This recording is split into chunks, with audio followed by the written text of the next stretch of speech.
So we're in a series that I've entitled, I Want to Believe. And it's basically this concept that there are many times in your life or in my life where we want to believe and we want to have a stronger measure of faith, but maybe there's some obstacles standing in the way. Maybe there's some doubts that we have, some things that we've been sort of questioning, wondering about, and maybe you need to get some answers on those things. Next week, we're doing a live question and answer thing. And so if you have a cell phone with text minutes, bring that next week and you're going to text in your questions. We're not going to do like open mic thing and make you walk to the front and ask your question like that. We're just going to do text things. So you can text your questions in. If you have a question that you really want me to get some advanced thinking on, put it on your card today. Get it on the card today or send me an email or call me up or something like that, and I'll try to work out some bigger questions that we can talk about next week. But these are questions specifically that are doubts or roadblocks or hindrances to people being able to believe in God and being able to cross that line of making a decision to follow Jesus, things like that. So that's the series we're on. And one of the key things I recognized last week with you is that for most of us, we don't need any more logic, and we don't need any more argument, and we don't need any more information. For most of us, we already have almost as much as we need. It's just we've got these extra questions, and those extra questions can't necessarily be answered by the logic and the evidence and all that kind of stuff, because there's something emotional about it, something attaching us to those things. And that's the way any belief system works. And because you were raised in a particular home, you might have a particular kind of system of belief and understanding in the way the world works. And maybe that's right, maybe it's wrong, maybe it's good, maybe it's bad, depending on those different things. And maybe that you need to change those. And so at the top of your note sheet there, I mentioned that the lesson we learned last week is that sometimes you don't need more logic or explanation. You just need what I called a beautiful epiphany, the moment of insight where the next system is more beautiful than your current system. And you need someone who can come along and describe for you that paradigm, that new system, and can give you that personal encounter of another human being describing to you this new system, and then you can say, wow, I get it, I understand it. Most of you in this room have had a moment like that at some point in your life, where as you were growing up, maybe it was a time in a class you were taking in high school or college, where the professor said something, the teacher said something, and you had a light bulb moment and you said, they've just shifted my paradigm and I've learned something, and you leave that room different. Well, that's what I hope these next 3 weeks are going to be for you. And so to help you do that, I want to just let you know a little bit about myself and a little bit of my personal journey with some doubts and things. See, I grew up absolutely fascinated by all things unknown.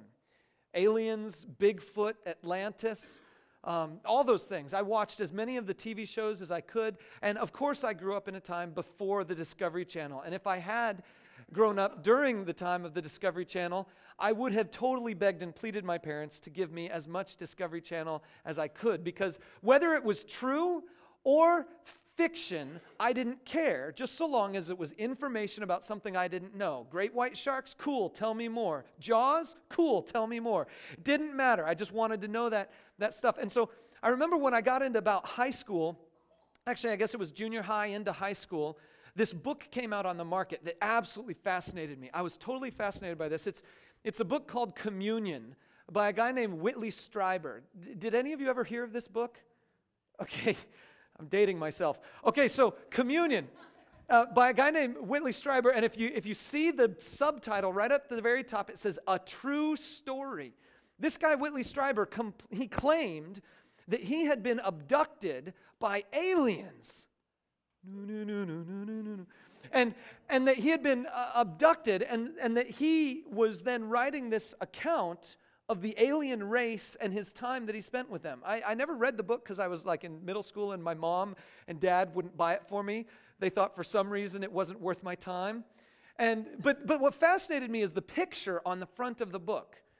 Because at that time, there were a bunch of other alien kinds of sightings and things. Like the National Enquirer seems to collect these more than others.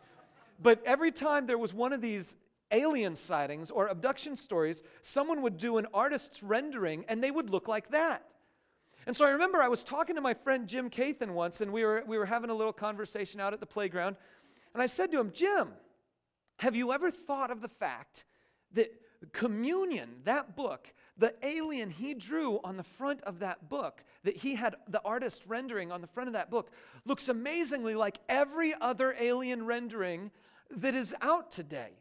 And Jim said, no, I hadn't really thought about that. And I said, the only way they could all agree in the same kind of appearance of these aliens is if they're real. And I was trying to convince Jim that I knew the aliens had landed and they were among us.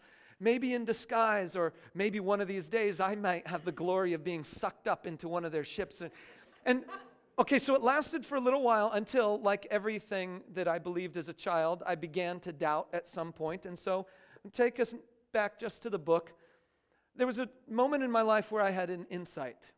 Actually, it was subconscious as a child, but today I know it's real. And here you go.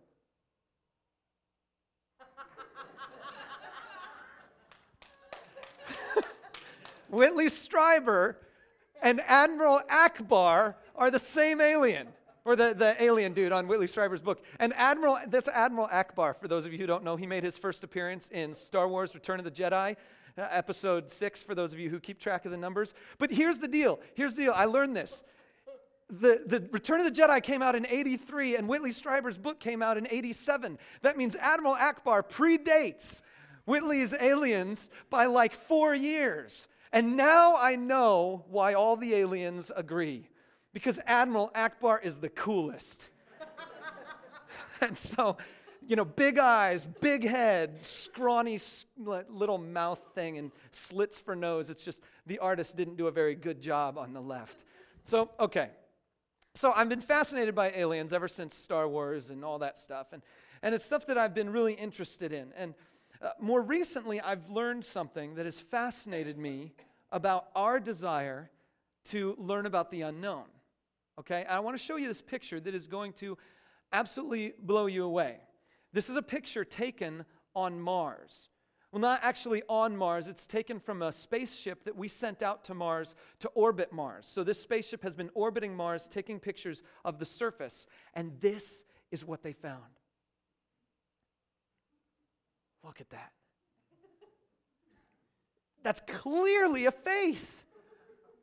It's almost Admiral Ackbar, but, more Whitley Strieber kind of, but it's clearly the face of a human being who's frozen in carbonite on the surface of Mars. And you can just picture Han Solo with the arms. And so, but here's the deal, okay? There's no human being on Mars. There's no face buried in the dirt, and Han Solo never actually was there. And to prove that, I found one more picture I want to show you. This picture of a jumble of spoons